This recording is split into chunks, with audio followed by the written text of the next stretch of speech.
सुबह का अपडेट नहीं देखा है तो पहले उसको जाकर देखिए, उसके बाद इस वीडियो को देखिएगा। सलाम, नमस्ते, सत श्री अकाल। मैं हूं रजा और आप देख रहे हैं रजा ग्राफी की ईरान स्पेशल रिपोर्ट। ये मैं आपको दूसरा अपडेट दे रहा हूं, पहला वाला पहले ही पोस्ट कर चुका हूं, जाकर देख लीजिएगा। दोस्तों, बहुत बड़ी बात है जिसको अमेरिका ने छुपाया है, वो मैं आपको बताने आया हूं। मेरे दोस्तों, अमेरिका का एक ड्रोन जो 230 मिलियन डॉलर का था। मेरे दोस्तों, इस ड्रोन का नाम ट्राइटॉन सर्विलांस ड्रोन है। ट्राइटॉन जासूसी ड्रोन था। ये ईरान के करीब चक्कर काट रहा था। तवज्जो चाहूंगा, सुनिए ध्यान से। पिछले कई दिनों से ईरान ये जासूसी कर रहा था, ईरान के करीब उड़ रहा था। खुदा की कसम, अपडेट पक्की है कि अब ये ड्रोन जो 250 मिलियन डॉलर का है लगभग, गायब हो गया है। नदारत भैया, पता ही नहीं है किसी को गया कहां। और अमेरिका का पेंटागन इस पर चुप्पी बनाकर बैठा है, चुप्पी साध कर बैठा है। पत्रकार अगर कुछ पूछ भी रहे हैं इस बारे में तो पेंटागन जवाब नहीं दे रहा है। सबसे बड़ा अपडेट, ईरान के खिलाफ जासूसी ड्रोन, अमेरिका का एडवांस ड्रोन गायब। मैं ये क्यों कह रहा हूं कि बातचीत फेल है? क्योंकि अमेरिका कुछ और कह रहा है, ईरान कुछ और कह रहा है। ट्रंप ने अपने मुंह से कहा कि बातचीत चल रही है लेकिन मैं खुश नहीं हूं, ठीक। लेकिन इधर ईरान के विदेश मंत्री ने कहा कि काफी अच्छी बात रही है, काफी पॉजिटिव बात रही है, काफी आगे और बातें होना बाकी हैं और कई चीजों पर अभी और बातें होना जरूरी है। यानी अमेरिका कह रहा है कि बात बेकार हो रही है, ईरान कह रहा है बात बढ़िया चल रही है। सुनिए।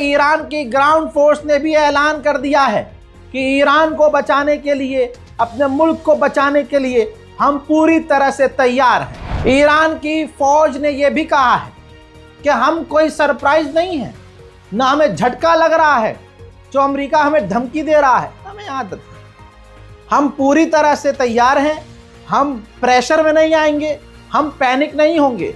बस दुश्मन याद रखे कि हमारी उंगलियां ट्रिगर पर हैं।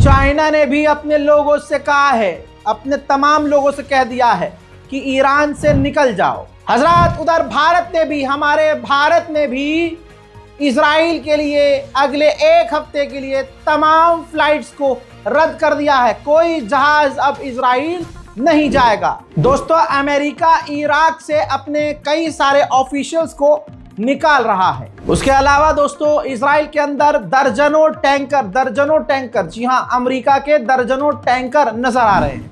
IAEA ने कहा है कि अभी भी ईरान के पास अच्छा खासा यूरेनियम है और ईरान के पास जितना यूरेनियम है उसका 60% यूरेनियम तो इस्फहान न्यूक्लियर फैसिलिटी में आज भी सुरक्षित है।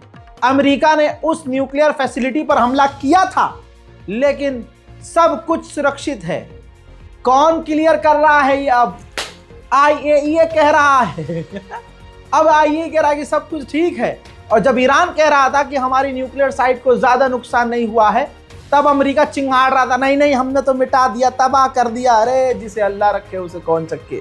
मेरे दोस्तों, IAEA ने कहा है कि 60% इस्फहान के ही न्यूक्लियर फैसिलिटी में ईरान का यूरेनियम है और ईरान हमें वहां की जांच करने दे। हजरात, इसके अलावा इजराइल को देखा जा रहा है, तस्वीर सामने आ रही है कि इजराइल पूरे इजराइल के अंदर अपने आयरन डोम तैनात कर रहा है। तो भैया कुछ तो होने वाला है। अमेरिकी ऑफिशियल से एक इजरायली रब्बी धार्मिक गुरु कह रहा है कि हम बहुत एक्साइटेड हैं कि अमेरिका ईरान पर हमला करने वाला है। सुन लीजिए। We spent 2 days here now, and almost everyone we've met with across the spectrum within the Jewish community, that's where we've been meeting, none of them have expressed any fear about going into bomb shelters or ballistic missiles from Iran.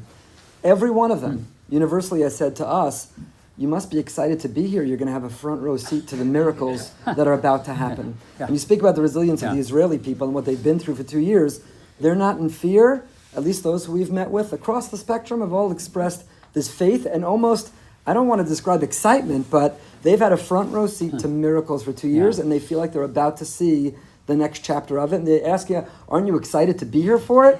You must feel so grateful. You're going to see the redemption come before you. Is that your experience too with the way that Israelis are approaching this potentially? पूर्व CIA के official ने कहा है कि अगर America का aircraft carrier Iran ने डुबा दिया तो वर्ल्ड वॉर 3 शुरू हो जाएगा। अमा इसका मतलब ये हुआ कि CIA भी ये बात मानती है कि ईरान के पास इतनी कैपेबिलिटीज हैं, इतना वो सक्षम है, इतनी ताकत ईरान के पास है कि वो अमेरिका का एयरक्राफ्ट कैरियर डुबा सकता है। बेचारे आउल फाउल बक रहे हैं और आउल फाउल बकने में अपनी औकात खुद ही दुनिया के सामने रख रहे हैं। अमेरिका का वाइस प्रेसिडेंट अब बोल रहा है कि ये जो बातें चल रही हैं कि अगर ईरान और अमेरिका की जंग हुई तो ये सालों तक अमेरिका जंग में फंस जाएगा, ऐसा नहीं है। डिप्लोमेटिक रास्ते हैं हमारे पास, बट वो तो ईरान के हाथ में है कि ईरान किस तरह से हमसे बात करता है। बाकी जो हमने पास्ट में गलतियां की हैं वो हम दोबारा नहीं दोहराएंगे। हजरात, इसको आप ईरान को धमकी कह दो कि ईरान को धमकी है, या ये कह दो कि भैया इनकी हिम्मत नहीं है ईरान पर हमला करने की, कुछ भी कह सकते हैं। कुल मिला के बात ऐसी है, बड़ा अपडेट यह है कि दुनिया भर के तमाम बड़े देशों ने एडवाइजरी जारी कर दी है कि इजराइल और ईरान न जाएं। भारत ने भी एडवाइजरी जारी कर दी है। दूसरी बात ये कि ईरान ने मिडिल ईस्ट में तमाम अपने जो सहयोगी अरब देश हैं वहां से ईरानियों को निकलने को कह दिया है कि ईरान के लोग वहां से निकल जाएं। फिर इसके अलावा ईरान ने पूरी तरह से अपनी फौज को रेड अलर्ट पर किया हुआ है। इसके अलावा इजराइल ने अपने तमाम शेल्टर, बॉम्ब शेल्टर खोल दिए हैं और तमाम एडवांस एयर डिफेंस सिस्टम तैनात कर रहा है। तो आप समझ सकते हैं कि हालात बदल चुके हैं, कभी भी कुछ भी हो सकता है। याद रखिएगा, 2-3 चीज़ें हैं मैं अपने व्यूअर्स से कहना चाहूँगा। अरब पर भरोसा बिल्कुल मत कीजिएगा कि ये ईरान का साथ देंगे। बुरा वक्त आने पर, ज़्यादा बुरा वक्त आने पर चाइना और रशिया भी ईरान का साथ नहीं देंगे।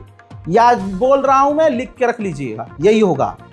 तीसरी बात याद रखिएगा, ईरान न परमाणु बना रहा था, न बना रहा है, न बनाएगा, लेकिन इसी का बहाना बनाकर अमेरिका और इजराइल हमला करेंगे और इस पूरी जंग में ईरान अकेला है। फिलहाल के लिए इस अपडेट में इतना ही। इस रिपोर्ट को शेयर कीजिएगा, चैनल को हमारे सब्सक्राइब कर लीजिए रज़ाग्राफी अनस्क्रिप्टेड, ताकि आपको इसी तरह से स्पेशल रिपोर्ट्स मिलती रहें। मैं हूं रज़ा और आप देख रहे थे रज़ाग्राफी अनस्क्रिप्टेड। जय हिंद।